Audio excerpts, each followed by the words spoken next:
All right, so when you're subtracting fractions with unlike denominators, it's actually the same exact process in the sense that you need to convert each of these fractions to be something that has a common denominator. So for the first problem, we have 7/8 minus 1/4. So I know that these are different size pieces because they're different denominators. So if I have 7 of these ones and I'm taking away 5, 6, 7, and I'm taking away a fourth, this much, I need to figure out how many of these are equivalent to those in order to do that. So I then can say, well, I know that 4 can go into 8. So that's going to be a fairly simple conversion. So how many of those line up? They line up perfectly, which is quite nice. So I know that I'm going to double that amount. So 4, to go from fourths to eighths, 4 times 2 is 8. And what I do to the denominator, I need to do to the numerator. So that's going to be 2/8. So basically, I'm swapping out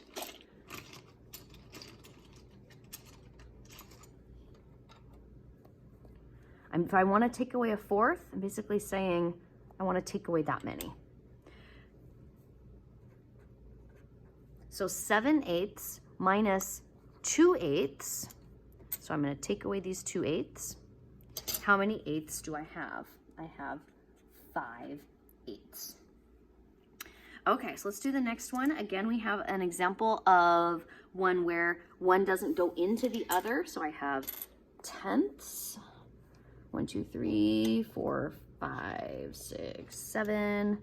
7/10 minus 3/6. These are my 6. Here they are.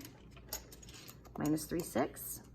And none of these tenths will line up with the sixths without it either leaving space or hanging over the edge. See, they do not line up. So that means that I need to chop up both of these into even smaller pieces. So I'm going to make both of these to be an equivalent fraction that the smallest one I can think of, which is the least common multiple of both of these numbers. Now, I'm familiar with my skip counting patterns of both 10s and 6s, so I know that the answer is going to be 30.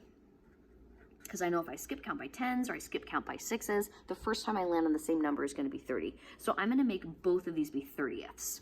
So in order to make these tenths 30ths, I'm going to cut each one into 3 little pieces. So if this is now 3 30ths and 3 30ths and 3 30ths, so it's 3, 6, 9, 12, 15, 18, 21, I now have 21 30ths. And the shortcut to do that is saying, well, my denominator is 10. I'm going from 10 to 30, so it's times 3.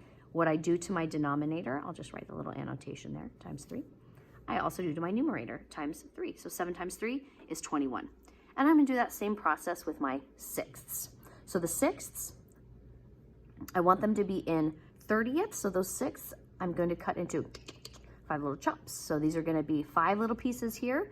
So this is 5 little pieces, another 5 pieces, and another 5 pieces. So that means 15 total. So I have 15 30ths total. So how did I get that without using a model like that? Well, I'm just going to go, how many times does 6 go into 30? So I'm just basically making it times 5. So what I do to my denominator, I have to do to my numerator to make them equivalent. 3 times 5 is going to be 15. So now I have 21 minus 15, and I am using the 30ths as my unit. So that would mean I have 6 30ths. Notice how I do not subtract my denominators. I don't add them. They're just the designation of the unit that I'm using. So 21 minus 15 is going to be 6. So 6 30ths, which also I know that that is not in its simplest form. I can simplify that a bit more. Each of these shares a factor of 6. So I can divide the numerator by 6 and divide the denominator by 6, and I'm going to have an equivalent fraction. So 6 divided by 6 is 1. 30 divided by 6 is 5. So my answer is 1/5. So when subtracting fractions with unlike denominators, again, you have to find a common denominator. I apologize for my messy handwriting. And then convert fractions to equivalent fraction with like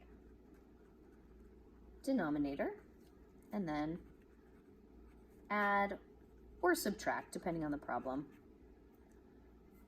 Numerator only. Okay, so you don't add or subtract to the denominator, just the numerator, because remember the denominator is like a unit where it's just telling you these are the size pieces we're working with. Right, I think that about covers it.